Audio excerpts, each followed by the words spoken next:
तीसरी बार मोदी सरकार आपकी बार 400 पार लोकसभा ভোটের আগে এই স্লোগানকে হাতিয়ার করে প্রচারে নামছে বিজেপি এবং শুধু তাই নয় জেপি নাড্ডার সঙ্গে বৈঠকে 400-র বেশি আসনের লক্ষ্যমাত্রা বেঁধে দেওয়া হচ্ছে। 400-র বেশি আসনের টার্গেট নিয়ে ভোটের প্রচারে নামছে বিজেপি। লোকসভা ভোটের প্রচার নিয়ে নাড্ডার উপস্থিতিতে বৈঠক।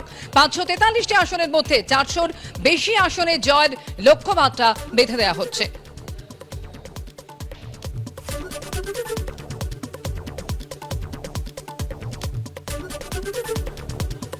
না, আমি বলছি নতুন বছরে 400 সিটের স্বপ্ন কেন? 543-এর মধ্যে বলুন না 600টা সিট পাবো। কারণ স্বপ্নে যখন পোলাও বানাচ্ছেন তখন ঘি ঢালতে কিপটেমি করছেন কেন? বালতি বালতি ঘি ঢালুন, কোনো অসুবিধা নেই। এখন বিষয়টা হচ্ছে বিজেপি ভুলে যাচ্ছে 2019-এ যে তারা নির্বাচনে জয়যুক্ত হয়েছিল তখন একটা দেশাত্মবোধের হাওয়া ছিল, পাকিস্তান ছিল, সার্জিক্যাল স্ট্রাইক ছিল, পুলওয়ামা ছিল। ফলে বিজেপি প্রায় হারতে হারতে ডুবতে থাকা একটা নৌকাকে সেই মুহূর্তে দাঁড়িয়ে তারা দেশাত্মবোধের হাওয়াকে রাজনৈতিকভাবে ব্যবহার করে সেই নৌকাটাকে বাঁচিয়ে নিয়েছিলেন। এইবার কিন্তু সেই পরিস্থিতি নেই। মধ্যপ্রদেশ, রাজস্থান, ছত্তিশগড়ে 2018-তে কংগ্রেস জেতার পরও লোকসভা নির্বাচনে কংগ্রেস হেরেছিল। ফলে এই তিনটে বিধানসভা দেখেও যেন বিজেপি ওভার এক্সাইটেড না হয়ে যায়।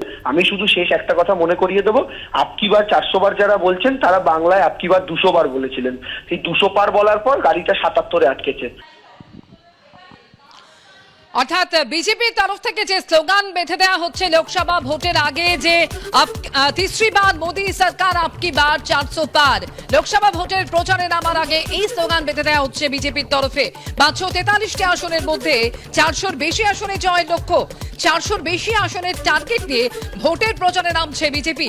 লোকসভা ভোটের প্রচার নিয়ে নাড্ডার উপস্থিতিতে বৈঠক এবং সেখানেই এই জয়ের লক্ষ্যমাত্রা বেঁধে দেওয়া হয়।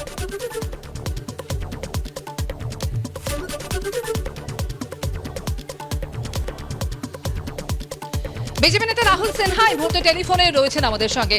রাহুল দা, জেপি নাড্ডার সঙ্গে বৈঠকে ইতিমধ্যেই আমরা যেটা জানতে পারছি যে 400-র বেশি আসনে জয়ের লক্ষ্যমাত্রা বেঁধে দেওয়া হচ্ছে এবং নতুন স্লোগান বেঁধে দেওয়া হচ্ছে যে तीसरी बार मोदी सरकार आपकी बार 400 पार। আর এই নিয়ে তৃণমূলের দেবাংশু ভট্টাচার্য তিনি যেটা বলছেন যে 600 টার্গেট বেঁধে দিন না কেন, কারণ স্বপ্নের পোলাও বানাচ্ছেন, ঘি ঢালার ক্ষেত্রে এত কার্পণ্য করছেন কেন, এভাবেই কটাক্ষ করেছেন তিনি। 5 রাজ্যের ইলেকশন দেখার পরেও যদি তৃণমূলের শিক্ষা না হয় তাহলে আর কিছু বলার নেই। যত গণৎকার আছে সব গণৎকার ভবিষ্যৎবাণী করেছিল, এক্সিট পোল, ওই পোল সেই পোল, তাতে দেখা গেছে সব রাজ্যে বিজেপি হারছে, কংগ্রেসের জয় জয়কার, জনগণ ভেলকি দেখিয়ে দিল। আসলে তৃণমূল এই যে বিরোধিতাটা করছে এটা তৃণমূলের অন্তর আত্মা থেকে যে ভয় উৎপন্ন হচ্ছে সেই ভয় থেকে এটা বলছে। কারণ তৃণমূলও বুঝতে পারছে যে আগলিবার 400 পার হবেই, আর সেই ভয় থেকেই তৃণমূল কংগ্রেসের লোকেরা এই জাতীয় কথাবার্তা বলছে। তার কারণ যে আর কোন শক্তি আছে? এই তো জোটের অবস্থা, যে জোট হয়েছে সে জোটে নিজেদের মধ্যেই মারপিট, বিবৃতি, একের পর এক পাল্টা সমস্ত চলছে। অতএব জোট বলে আর কিছু নেই, বিপক্ষ কোথায়? কংগ্রেস ধূলিসাৎ। অতএব সারা দেশে মোদিজির বিরুদ্ধে দাঁড়া করাবার মতো একটা নেতা নেই, একটা লোক নেই।